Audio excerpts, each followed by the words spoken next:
그리고 민주당이 최근에 보면 이재명 대통령과 민주당 강성 지지층이 약간 역할을 분담했나? 이런 생각이 좀 들고, 뭐 대통령은 국회에서 뭐 논의를 해달라 이런 식으로 넘기면 강성 친명파들이 좀 더 센 목소리 내고 뭐 이런 식인 것 같아요. 근데 이번에도 민주당이 오늘 출범시킨다는 건데 검찰 조작 기소 대응 TF를 띄운다고 합니다. 네. 홍준호 최고위원이 네, 네. 위원장이고요.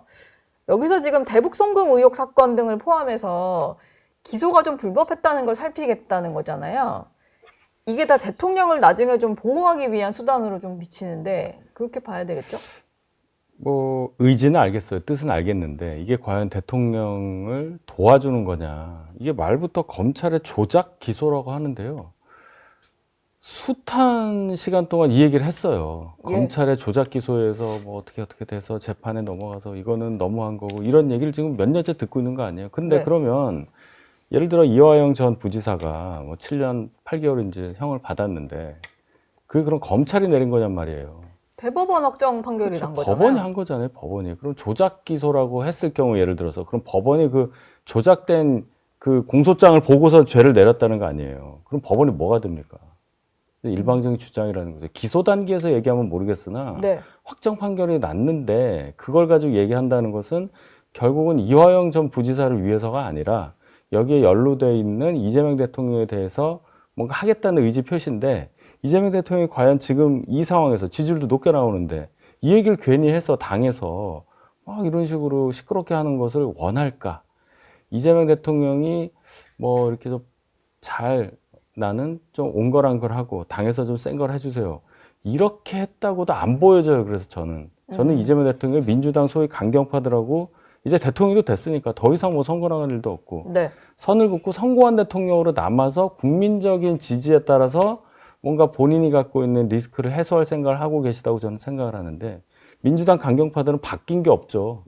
갖고 있는 권한을 가지고 뭐라도 심지어 사법부마저도 뭐 그렇게 가려고 하는 의지를 아직도 갖고 있다. 이렇게 봐야 되겠죠. 오히려 좀 손발이 안 맞는 상황이다라고 볼 수도 손발이 있겠네요. 안 맞는다기보다는 이재명 대통령이 원래 어떤 분인가를 저는 역으로 생각을 해봐요.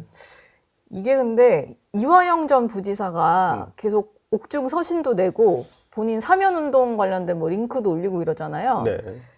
뭐 그런 이제 그 청구서가 날아오다 보니까 이런 움직임을 좀 보여주는 거 아니냐라는 생각도 좀 들었거든요. 이건 뭐 제 개인 생각이긴 뭐 합니다만. 그럴 수도 있죠. 예. 근데 저는 이제 그 이화영 씨 측에서 그렇게 사면 요청하는 게 일단 내부적으로 이게 안 받아들여진 거예요.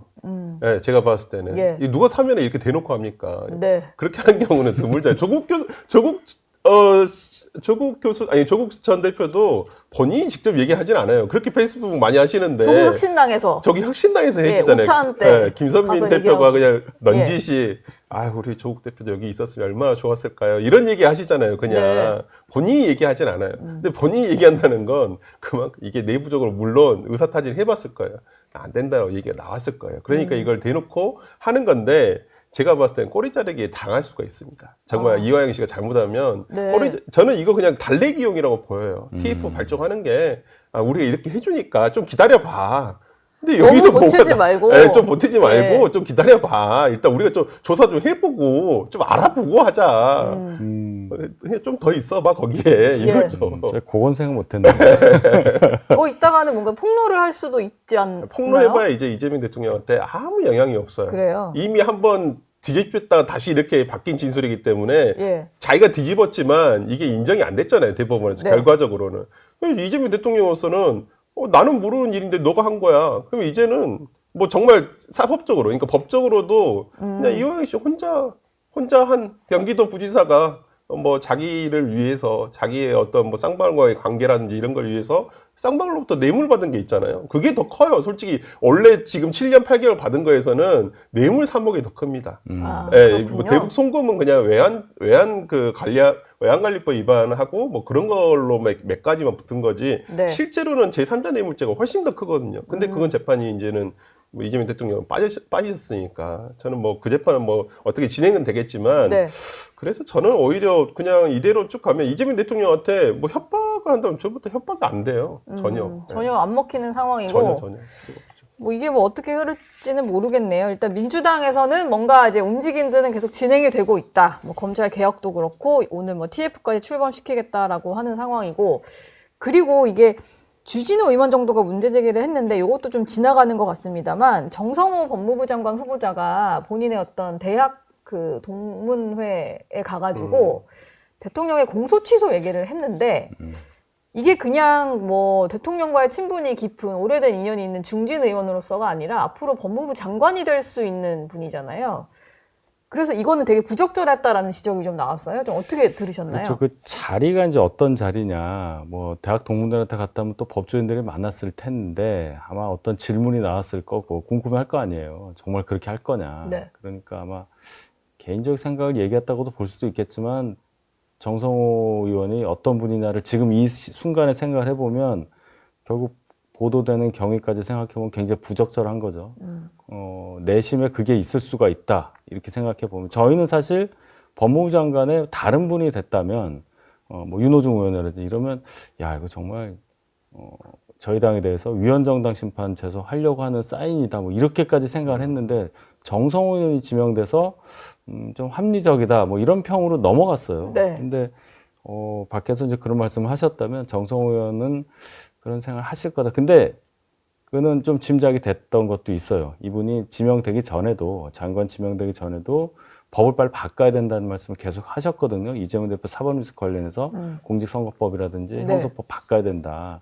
이거 그렇게 안 하면 나중에 어떻게 될지 모른다, 이런 걱정을 많이 하셨기 때문에 특별히 놀랍지는 않습니다. 근데 지금 그 말씀을 하셨다는 것은 부적절했다고 지적을 받을 만하죠. 뭐 평소 생각일 수는 있으나 지금의 본인의 어떤 위치가 법무부 장관 후보자로 이제 지명된 상태니까 그럴 수 있다. 뭐 그럴 수는 있겠죠. 아니 속마음은 그럴 수 있죠. 공소 취소한 게 제일 확실하잖아요. 그렇죠. 다 취소해버리면 다 공소 기각이 되는 네. 거니까. 네. 근데 이제 생각해보면 공선법 개정할 필요가 없잖아요.